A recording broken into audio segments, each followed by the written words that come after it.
All right, this podcast is on Chapter 1, Section 4 on the microscope. The microscope that we use, which is a huge tool in biology, is called the compound light microscope. It shines light through a specimen on the slide, and it has two lenses, one at the top and one in the middle, and it actually magnifies the image. In your book, they only talk about the four major parts of a compound light microscope. We are going to learn every single part and its function. The four book focuses on is the eyepiece, the objective lens, the stage, and the light source. I'd like to show you where all the parts are, not just these four, on the diagram. If you would like to take notes on the diagram, remember the outline is available on biologywithrajeski.com. All right, so I'm going to start at the left and work my way around. All right, the first part is called the body tube, and it is the tube-like structure right there, and the importance of that is to separate the lens that's up at the top and the lens that's in the middle. Those lenses need to be at a proper distance in order for the microscope to work properly.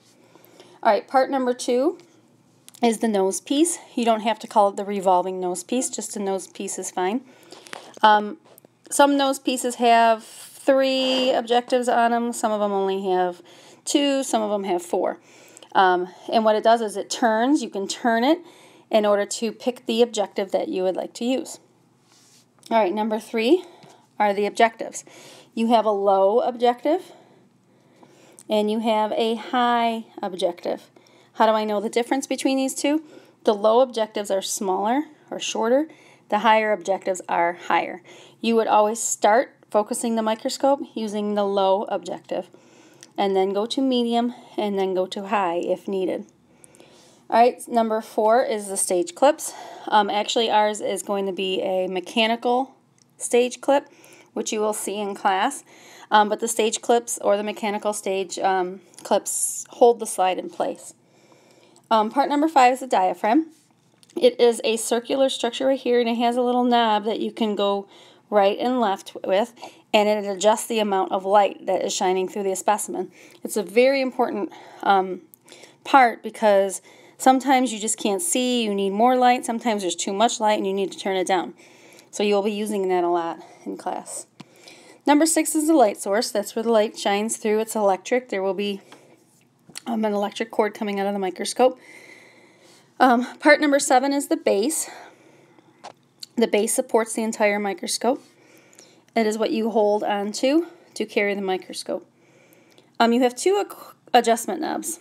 You have a coarse adjustment knob and a fine adjustment knob. The coarse adjustment knob is used on low power only. So when you start off with focusing, you want to use the coarse adjustment knob. It is the main focus knob to get your image into focus. Once you get it on in focus using the coarse adjustment knob on low power and you need to move to medium or high power, once you turn the nose piece to the power that you need, you only use the fine adjustment knob. Otherwise, if you use the coarse adjustment knob, you may break your slide and you're going to definitely lose your focus. Part number 9 is the stage. Obviously, that's where your slides are going to go. It will go up and down as you adjust your image. Number 10 is the arm. It is used as a handle. So there are 2 parts that you use to carry the microscope, the base and the arm. And then at the very top is the eyepiece. It's also called the ocular lens.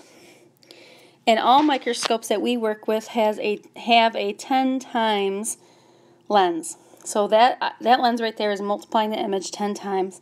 And then you have the different objective lens in play as well. Okay, now we have STEM digital microscopes. So they're different than the ones that the regular classes will use. There's an actual lens on there. So you have 4 actual objective lenses, 4x, a 10x, a 40x, and a 100x. And it's digital, so that means there's a USB connection. You'll be able to connect our microscopes to our laptops or to our desktop computers, and you'll be able to see your image on the computer screen using a program called Modic. Modic is going to save the files in its own file format, and so for us to be able to use that image on a lab report, you will need to save it and change the way it's saved as a JPEG file. So we'll be getting into that in class.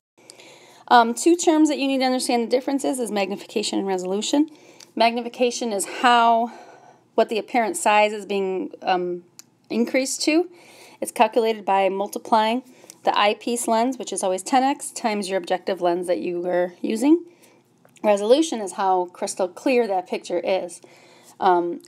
Resolution is the power to show details.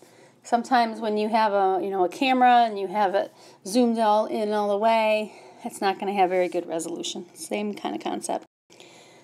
This is a chart. It's in your book, and it just shows the different sizes of objects and which ones you can use a light microscope for. So light microscopes are used to see bacteria cells, blood cells, etc. Lots of different cells, and that's what we'll be using it for. Some things you can see with the unaided eye, and you can see this little scale here. Electron microscopes, you can see, are able to see smaller, much smaller objects. An electron microscope, instead of light, it uses electrons to produce the image of the specimen.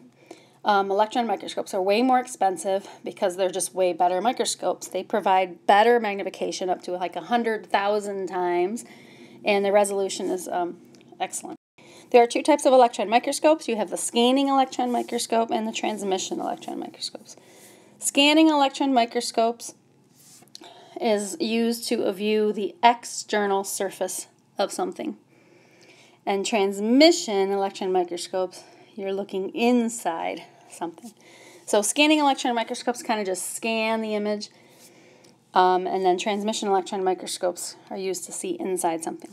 And that finishes the Chapter 1 podcast.